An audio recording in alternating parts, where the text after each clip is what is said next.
So in this video, we're going to break down the sun salutation. The sun salutation is also called Surya Namaskar, which translates as sun salutation in the Sanskrit language.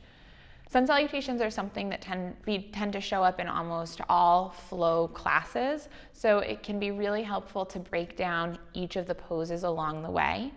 That's what we'll do, and then I'll lead you through a couple of rounds where we can move with our breath.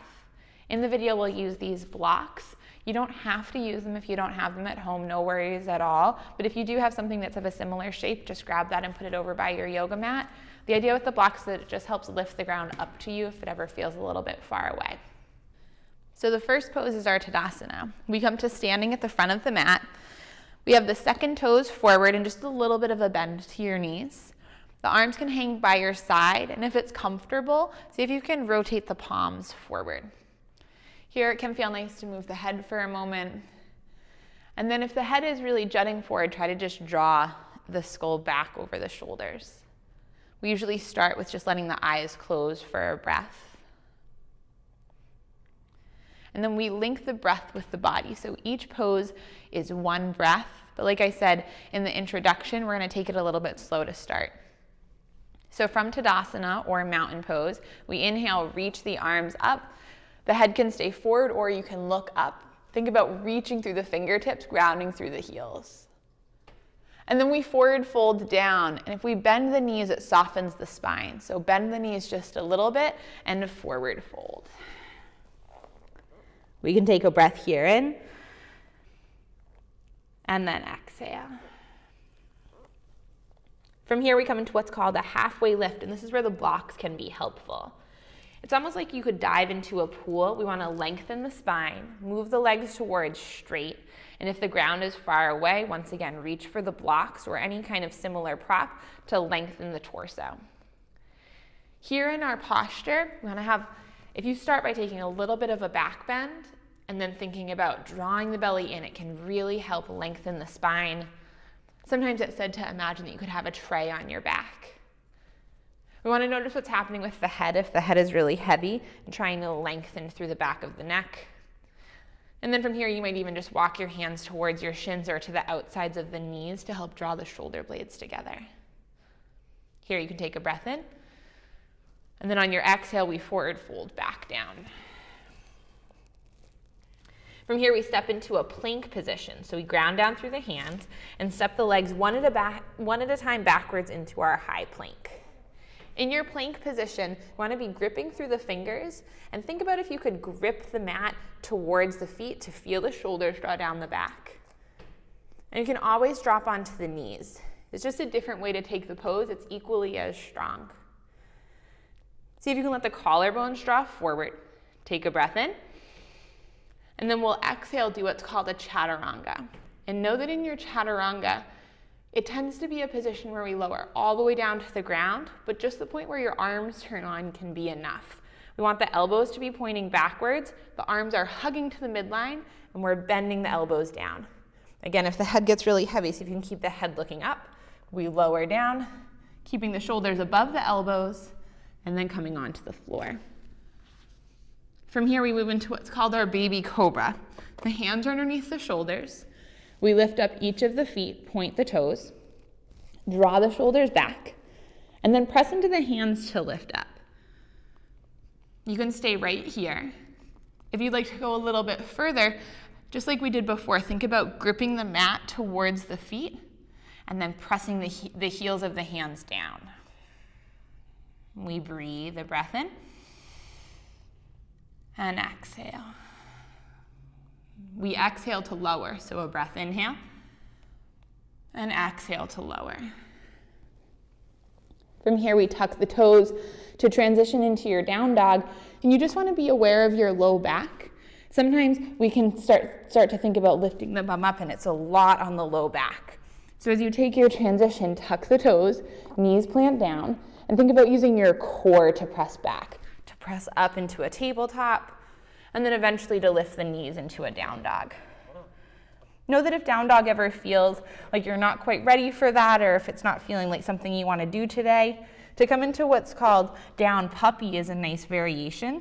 The arms are just like they would be in the down dog. The torso is long, We're not coming into a back bend. The torso is long, the core is strong, but we're just on our knees. To take the full sun salutation from our down dog, we lift the knees. If you want to come in from your down puppy, that's okay too. It's just a little bit clunkier. We inhale, lift up onto the toes.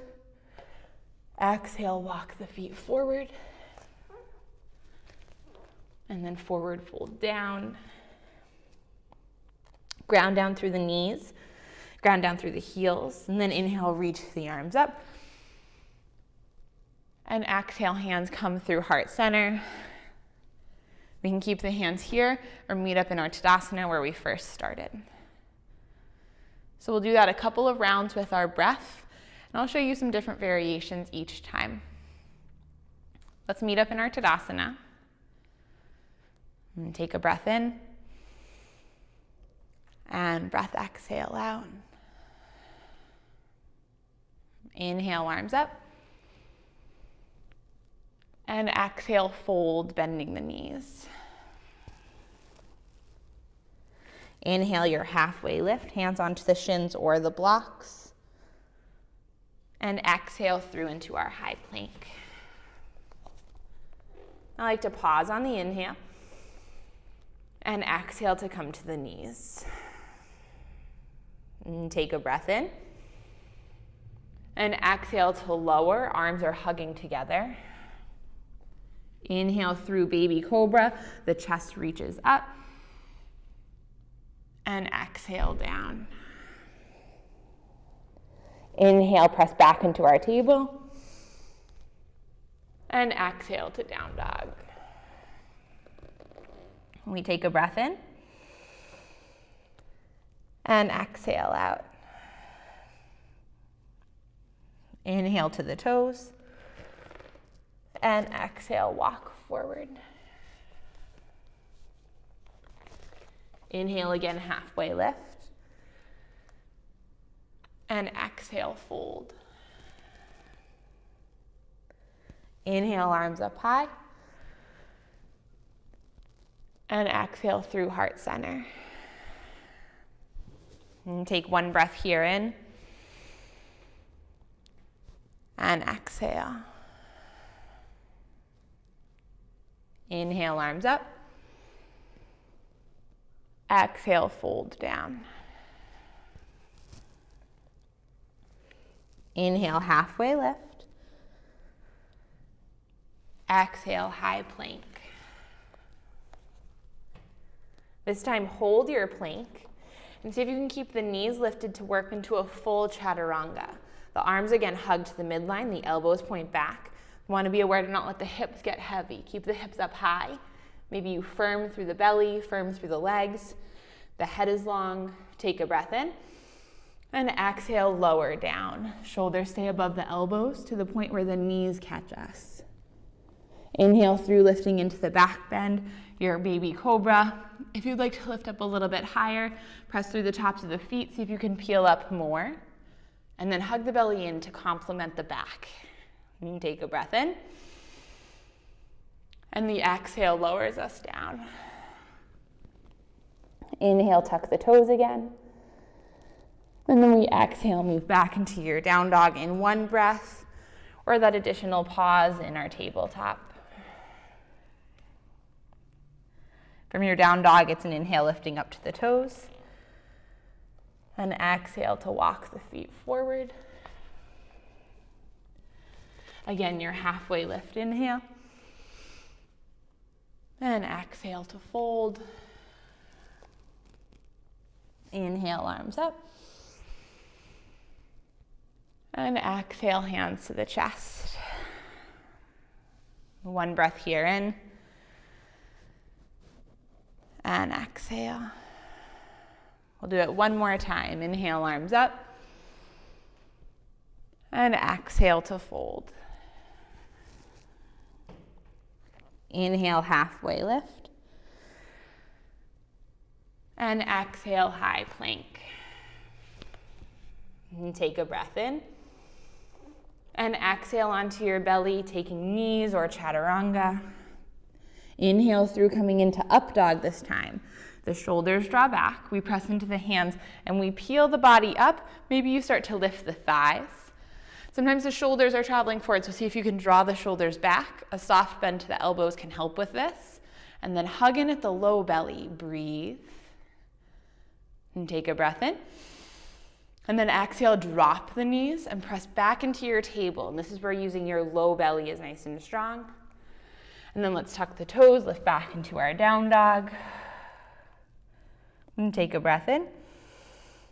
And then exhale, coming onto the knees, we'll move into our child's pose, either keeping the knees forward or opening the knees wide and letting the forearms and the forehead come to the ground.